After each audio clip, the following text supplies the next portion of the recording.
When astronaut Scott Kelly returned from a year in space, NASA was able to bask in the reflected glow. Yet, for all its prestige and ambition, NASA still has to rely on Russia to get astronauts to the International Space Station. And that rankles Texas Congressman John Culberson. He chairs the Subcommittee on Commerce, Justice, and Science. While Kelly has been in space, Culberson has been pushing a bill to redo NASA's management structure.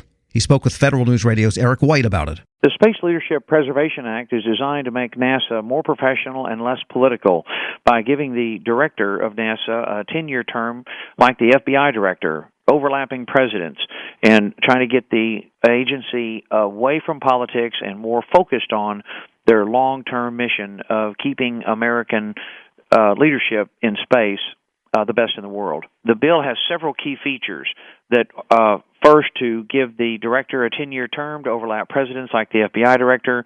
I've also included language to allow NASA to do multi-year procurement so they can build rockets and spacecraft in the same way that the Navy builds aircraft carriers and submarines.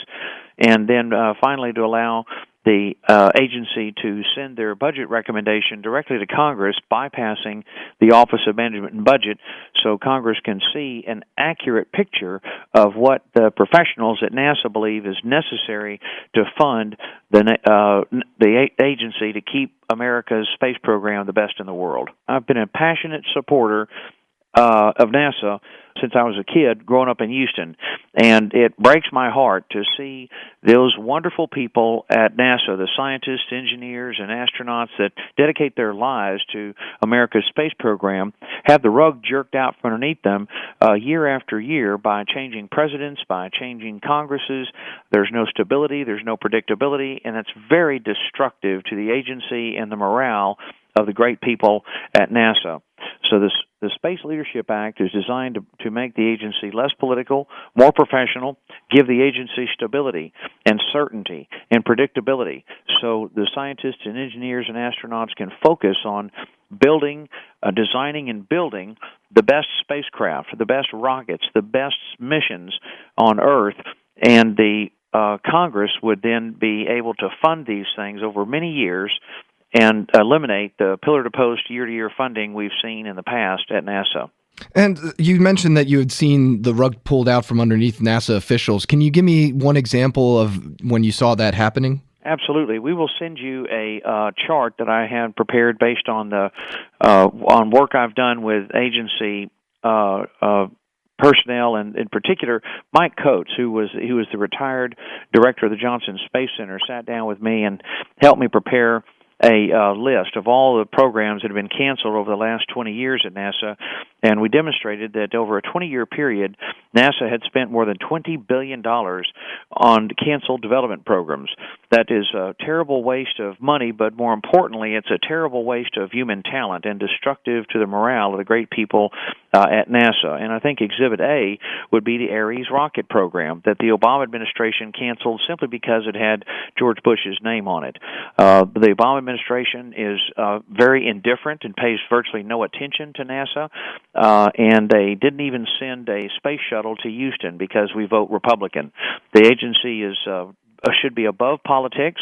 It should be focused on making sure that America's leadership in space is unchallenged, and there should be absolutely no politics involved when it comes to designing and building the best rockets and spacecraft on Earth. You said that one of the parts of the bill that you want is you want less politics involved in NASA budgeting. You don't think that politics might, delve into that process if you're having them send a budget to Congress every year? No, I'm trying to I want to keep the Office of Management and Budget out of the loop because OMB, today NASA is essentially run by OMB. OMB micromanages NASA, handcuffs them, prevents them from doing what they need to do, and I want to see the budget recommendation come directly from NASA without OMB interference. Secondly, Eric, I passed an amendment to the appropriations bill last year and the year before that nullifies the president's budget. I included because of the damage done each year to NASA by new president, new budget. As soon as the president's budget was issued, every federal agency immediately started following what the president's budget said, and they would begin to ignore the appropriations bill. And I just got tired of it. So I have written into law statutory provision that has now been in place for 2 years that makes it illegal for any federal agency to follow the president's budget. The language I included said that no funds in this act may be used to increase, eliminate, or reduce funding for a program, project, or activity as proposed in the president's budget until such proposed change is enacted in a subsequent appropriations bill or made pursuant to a reprogramming or transfer provision. So unless the subcommittee chairman approves the budget proposal as a reprogramming request or a part of a spending plan, or it's adopted by the appropriations bill, the bottom line is this language that I included was actually inspired by the damage that I saw done each year to NASA with the president's budget proposal. So I made it illegal for any federal agency to follow the president's budget.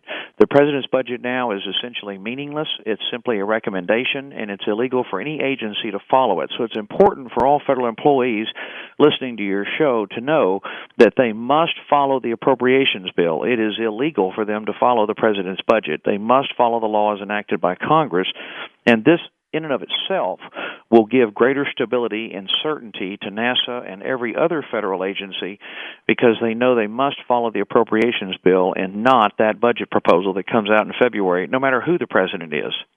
See, that's the part that I'm trying to understand is you say you want to take politics out of the budgeting process for NASA, but now you're saying that federal employees shouldn't listen to the president's budget proposal. Aren't there going to be this back and forth all the time now between Republicans and Democrats? There's no more back and forth. The president's budget is meaningless.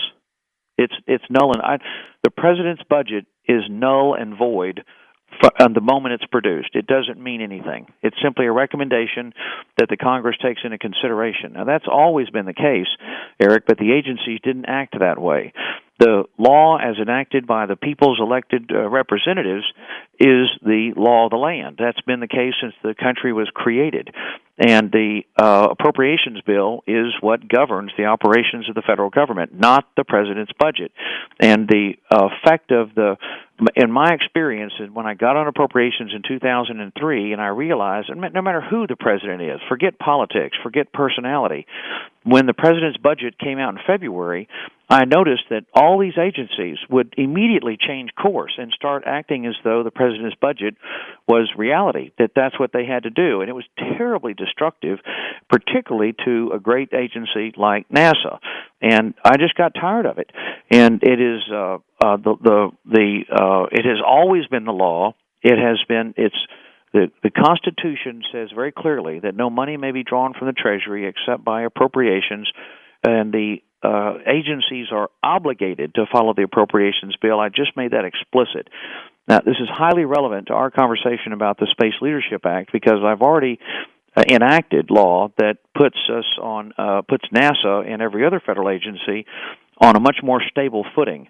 They don't have to worry about following the president's budget anymore. The president's budget is simply a recommendation that is one of many that the Congress will consider in putting together the appropriations bill. Federal employees should know that they have the assurance that they can follow the law in the appropriations bill and not worry about the annual budget process forcing them to change course. That in and of itself, Eric, will give greater stability to NASA and every other federal agency. Getting back to your actual legislation, you said you want to implement it so that NASA can have multi-year procurement. Yes. Are you worried that we'll see the same issues now that we see in DoD with multi-year procurement where the agency is making the largest amount of improper payments than they ever have this year or they did last year? Do you see maybe that being an issue with NASA? You always have to be zealous. The Appropriations Committee will be zealous in our oversight of NASA.